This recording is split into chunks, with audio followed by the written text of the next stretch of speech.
Hello friends, welcome to triple I M international institute of import export management. Last time मैंने बताया था आपको कि हम लोग एक नई सीरीज़ चालू करने जा रहे हैं जिसका नाम है एक्सपोर्ट इम्पोर्ट न्यूज़।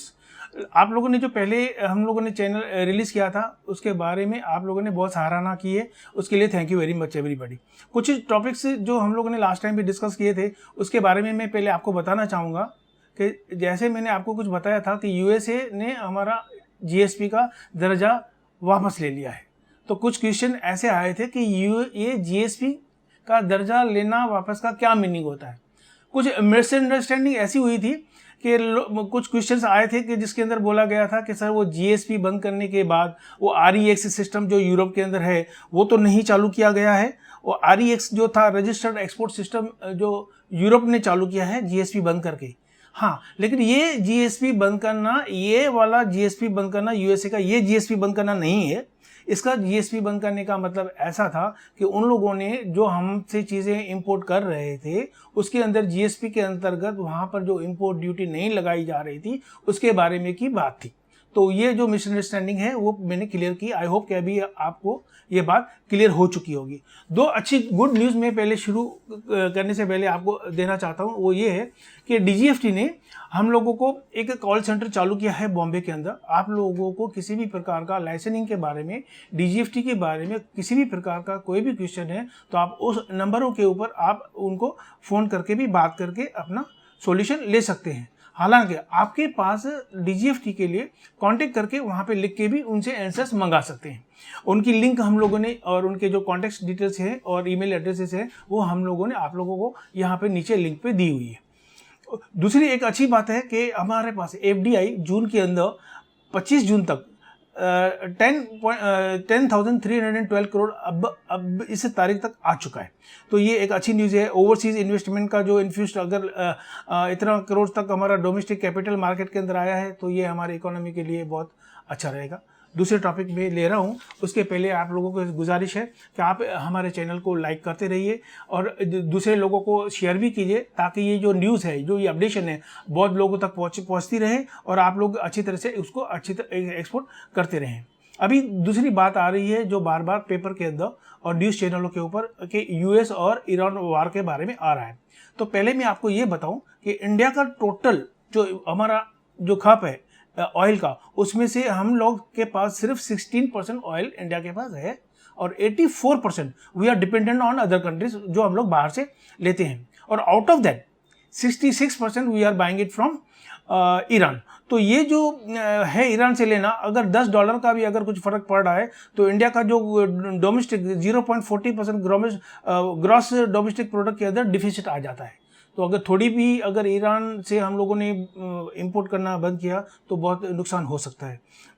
इंडिया ने 1 फरवरी से जो ई कॉमर्स के जो हैं अमेजॉन, फ्लिपकार्ट, वॉलमार्ट, उन लोगों को कुछ एफडीआई के जो नए रूल्स 1 फरवरी से बनाए हैं उसके अंतर्गत उन लोगों को वार्निंग दी गई है कि जो डिस्काउंटिंग प्रैक्टिस उनकी है वो उनको बंद करनी पड़ेगी। क्योंकि आप लोगों को सबको पता है कि ई कॉमर्स के अंदर बहुत सारी बिजनेस आजकल बहुत बढ़ रही है और बहुत डिस्काउंटेड प्राइस में वहाँ से मिल रही है। इस वजह से इंडियन के जो रिटेलर्स हैं और जो ट्रेडर्स हैं और जो शॉपकीपर्स हैं उनके ऊपर बहुत इफेक्ट आ रहा है।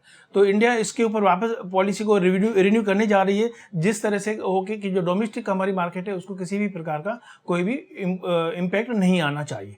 ईरान की तेल की खरीद रोकने के अमेरिका के दावे पर उनके जो प्रेसिडेंट हैं मिस्टर हसन रोमानी, उन लोगों ने कुछ चेतावनी दी हुई है। और आपको ये बता दूं कि ईरान जो है वो ओपेक कंट्रीज जो हैं कुवैत, सऊदी, बहरीन, दोहा और यूएई और ओपेक कंट्री का संगठन का सबसे बड़े में बड़ा दूसरा जो ऑयल का जो एक्सपोर्ट हो रहा है वो ईरान से हो रहा है। उसने धमकी दी है कि अगर हम लोगों ने उसका इंपोर्ट लेना बंद किया या उसके ऊपर कुछ इस तरह की बातें ला दी गई तो वो हुर्मुज आइलैंड जहाँ से तेल का आयात किया जाता है, जो रास्ता है for Kuwait, Saudi Arabia, Doha, Bahrain and UAE से जो रास्ता होके गुजर जाता है वो उसके बंद करने की धमकी दी है।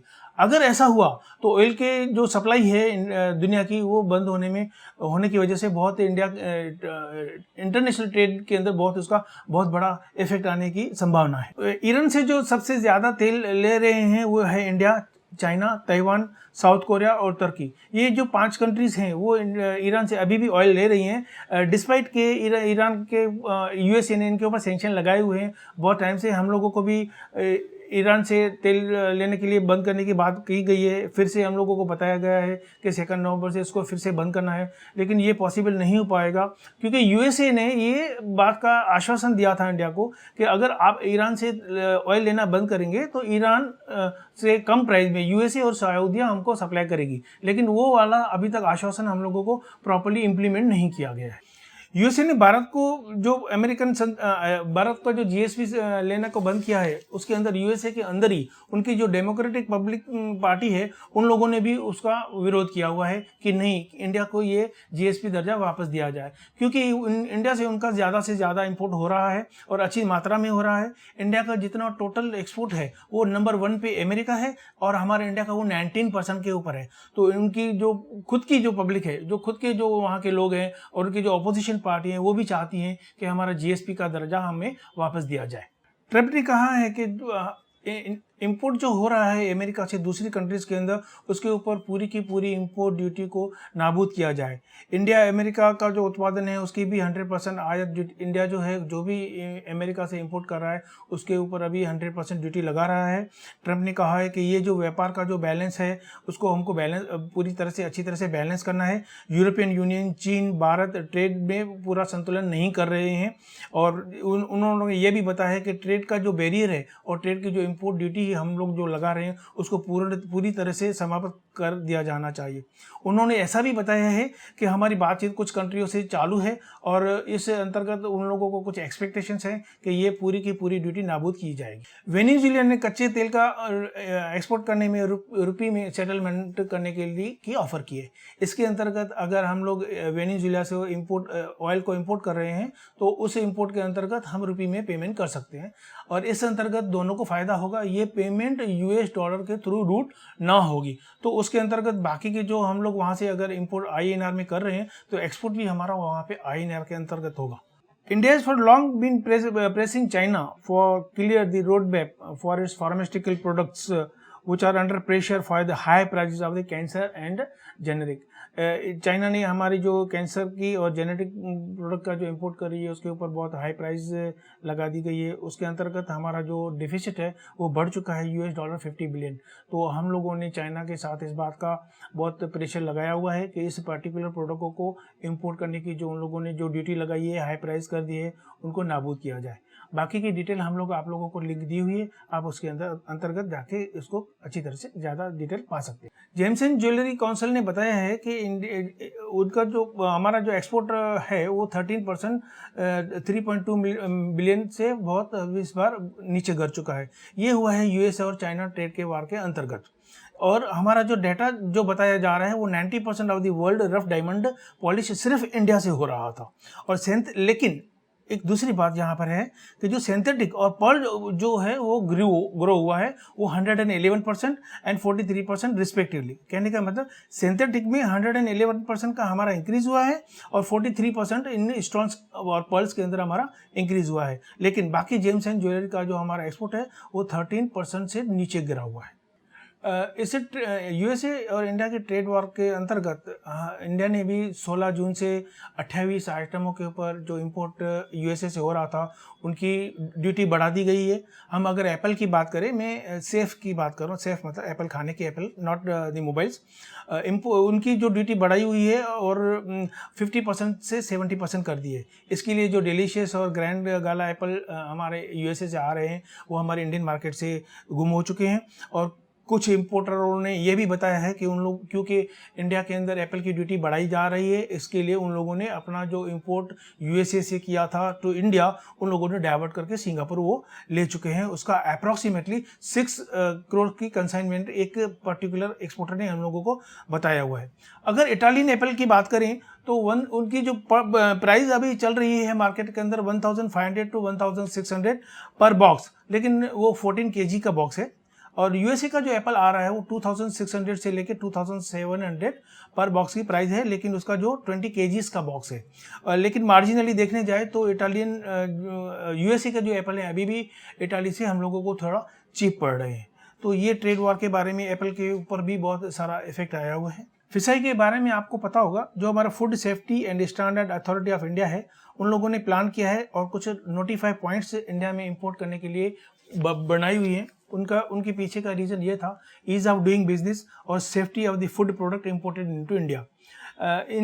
इसके अंतर्गत जितना भी हमारा इंपोर्ट होगा, अच्छी पोर्टों के ऊपर उन पर्टिकुलर जगहों से ही इंपोर्ट होगा, ताकि हम वहाँ से अच्छी तरह से उसका सेफ्टी रख सकें। मिनिस्ट्री ऑफ पेट्रोलियम और नेचुरल गैस स्टील के मिस्टर धर्मेंद्र प्रधान जो हैं, उन लोगों ने ऐसा चाहा है कि हम लोग रशिया से ऑयल खरीदने का सोच रहे हैं, और ये इसलिए करें कि to boost the partnership into the hydraulic sector. अगर ऐसा हुआ तो पेट्रोलियम प्रोडक्ट के अंदर हम लोग ईरान से और रशिया से भी खरीद पाएंगे। ज़्यादा लिंक मैंने आप लोगों को नीचे दी हुई है, आप उसके अंदर अंतर्गत जाके देख सकते हैं। हमारा जो स्टील का इंपोर्ट है वो मार्जिनली इस बार थोड़ा ज़्यादा हो चुका है from south Korea and Japan. However वो चाइना से जब हम इंपोर्ट करते थे उसके अंतर्गत उसका इंपोर्ट चाइना से कम हो रहा है, और इंडियन डोमेस्टिक इंडस्ट्रीज ने जो है वो स्टील इंडस्ट्रीज ने है वो चाइना से जो इंपोर्ट हो रहा है स्टील, उसके अंदर सेफ गार्ड ड्यूटी लगाने की मांग की हुई है, और देखते हैं कि उसका अभी क्या रिजल्ट आ रहा है। बाकी की डिटेल हम लोगों ने आप लोगों को नीचे दी हुई है। अभी हम एल्यूमिनियम के बारे में बात करेंगे। India has taken over the China as the world's top aluminium scrap importer in the first quarter. पहले जो एल्यूमिनियम का इंपोर्ट दुनिया में हो रहा था वो चाइना नंबर 1 पे था, अभी इंडिया नंबर 1 पे है, इंपोर्ट कर रहा है। और इंपोर्ट का जो स्क्रैप हमारा जो ज़्यादा बढ़ा है वो 18.80% बढ़ा हुआ है। तो इंडिया का जो इंपोर्टर्स के ये हमारी एल्यूमिनियम इंडस्ट्री है उसको जो थोड़ा थ्रेटन लग रहा है, तो उसके बारे में भी मिनिस्ट्री के साथ बात हो रही है, और बाकी की डिटेल हम लोगों ने आपको लिंक दी हुई है, आप उसके अंतर्गत पढ़ सकते हैं। कुछ WTO के बारे में बात करेंगे, वर्ल्ड ट्रेड ऑर्गेनाइजेशन के अंतर्गत। आपको मैंने लास्ट न्यूज़ चैनल के अंदर बताया था कि TMA transport management assistant government ने हम लोगों को कुछ आइटमों के अंदर दिया है, जिन किन्हीं का भी HS कोड 1 से लेके 24 तक है, उसको TMA कुछ आइटमों के अंदर, सभी का नहीं है लेकिन 1 to 24 आइटम्स कुछ हैं जिनके अंतर्गत TMA बेनिफिट हम लोगों को DGFT से मिलने चालू हुए हैं, ट्रांसपोर्ट मैनेजमेंट असिस्टेंस। लेकिन WTO में ऑस्ट्रेलिया और USA ने इस बात के ऊपर अपोज किया है और ज़्यादा डिस्कशन करने के लिए इंडिया को इनवाइट किया हुआ है, और इसके अंतर्गत बाकी डिटेल हम लोगों ने आपको नीचे दी हुई है। हालांकि अभी तक इसका कुछ हल नहीं आया है, लेकिन आगे देखते हैं और इसका क्या हो रहा है उसके बारे में हम आपको अपडेट देते रहेंगे। Thank you very much for watching our news channel, and मैं आशा करता हूं कि आप लोगों को ये हमारा import export one of its kind बहुत अच्छा लगा होगा। मैं आपको रिक्वेस्ट करता हूं कि ज़्यादा से ज़्यादा इसको लाइक कीजिए, शेयर कीजिए, सब लोग तक पहुंचाइए, ताकि हम लोग और आपको और भी लेटेस्ट अपडेशन न्यूज़ हमेशा देते रहें। Thank you very much, so nice of you.